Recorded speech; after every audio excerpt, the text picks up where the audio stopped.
এর আগের ভিডিওতে তোমরা দেখেছো আমরা আসানসোলের ওয়াক্স মিউজিয়াম অ্যান্ড শীষ মহল ঘুরতে গিয়েছিলাম এবং সেখানে আমরা সবাই মিলে খুব আনন্দ করেছিলাম। কিন্তু সেখান থেকে আসার পথে আমরা রাতের ডিনার করেছিলাম আসানসোলের খালসা রেস্টুরেন্টে, যেটা কিন্তু খুব বিখ্যাত। আমরা দুর্গাপুর থেকেই মাঝে মাঝে এই রেস্টুরেন্টে খাবার ভালো বলে খেতে যাই, আর আসানসোলে গেছি আর এই রেস্টুরেন্টে খাবো না, সেটা কখনো কি হয়? তাই আমরা সোজা চলে গেলাম খালসা রেস্টুরেন্টে। এখানে খাবারের প্রতিটা টেস্ট খুব ভালো লাগে আমাদের, যার জন্য এখানে আমরা বারবার ছুটে যাই। তো আমরা খালসা রেস্টুরেন্টে পৌঁছে গেলাম এবং গাড়ি পার্কিং করে আমরা সবাই নেমে খালসা রেস্টুরেন্টের ভেতরে ঢুকে পড়লাম। আর ভেতরে ঢুকে দেখলাম ওখানে একটা জন্মদিনের পার্টি চলছে, তাই পায়েল, মলি, রিম্পা, গুজু ওদেরকে ভেতরে বসতে বললাম এবং আমরা তার কিছুক্ষণ পরে ভেতরে ঢুকলাম, কারণ আমাদের একটা ফোন এসেছিল, বাইরে কথা বলছিলাম। পর আমরা ভেতরে ঢুকে দেখলাম ওরা তার আইটেম অর্ডার করে অলরেডি অর্ধেক খাওয়া হয়ে গেছে ওদের, আর আমরা ঢুকে যেটুকু পেলাম সেটুকুই আমরা খেয়ে নিলাম। ছিল ফিশ ফিঙ্গার আর সাথে ড্রাই চিলি ফিশ, আর যেটুকু ছিল সেটুকু আমি আর লালটুদা মিলে ভাগ করে দু ভাই খেয়ে নিলাম। এবং তারপরে আমরা মেন কোর্সটা অর্ডার দিয়ে দিলাম, কারণ আমরা একই বেরোতে লেট করেছিলাম। তারপর ওয়াক্স মিউজিয়াম ঘুরতেও আমাদের অনেকটা সময় লেগে গেছিল,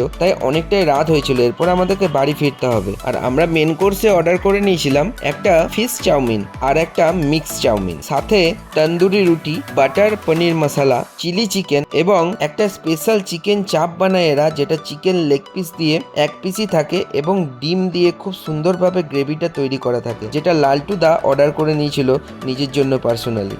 কিছুক্ষণ অপেক্ষা করতেই খাবার চলে এলো এবং খাবারগুলো নামাতেই আমাদের সবার খুব খিদেও পেয়েছিল, তাই দেরি না করে যিনি আমাদের টেবিলে খাবার দিচ্ছিলেন ওনাকে বললাম আমরা নিজেরাই সার্ভ করে নেবো। তাই আমি সবাইকে সার্ভ করে দিলাম। আমি আর পায়েল মিলে খেলাম ওই ফিশ চাউমিনটা, আর সাথে আমি একটু তন্দুরি রুটিও নিয়েছিলাম আর পনির বাটার মশলা। আর সত্যি কথা বলতে এই পনির বাটার মশলাটা এত সুন্দর টেস্ট করেছিল, আমি এর আগে এত ভালো পনির বাটার মশলা কোথাও খাইনি। আমার তো খুব ভালো লাগলো। আর সাথে ফিশ চাউমিনটাও বেশ ভালো বানিয়েছিল। এখানে ফিশের সমস্ত আইটেমই খুব ভালো, যার জন্য ফিশ ছাড়া অন্য কিছু তোমাদের খেতে ইচ্ছাই করবে না। আর এদিকে মিক্স চাউমিনটা মলিকে আর রিম্পাকে ভাগ করে দিলাম, ওরা চিলি চিকেন দিয়ে মিক্স চাউমিন খেয়ে নিল। আর লালটুদা তো স্পেশালি একটা চিকেন আইটেম অর্ডার করেছিল, তার সঙ্গে তন্দুরি রুটি। সবাই মিলে পেট ভরে ওখানে জমিয়ে খাওয়া দাওয়া করা হলো, কারুর খাওয়াতে কোনো কমতি রাখা হয়নি।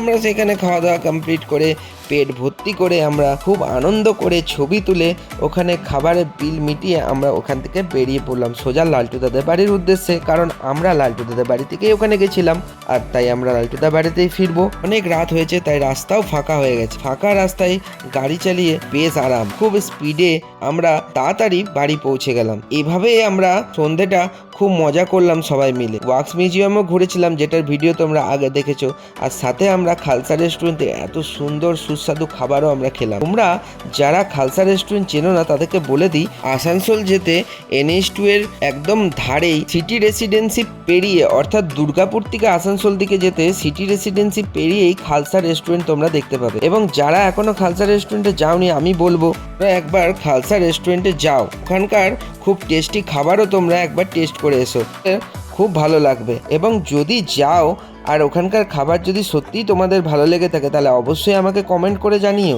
আর ভিডিওটা ভালো লাগলে লাইক আর শেয়ার করে দিও। আবার দেখা হবে পরে কোনো ভিডিওতে। আজকের মতো এখানেই শেষ করছি, টাটা।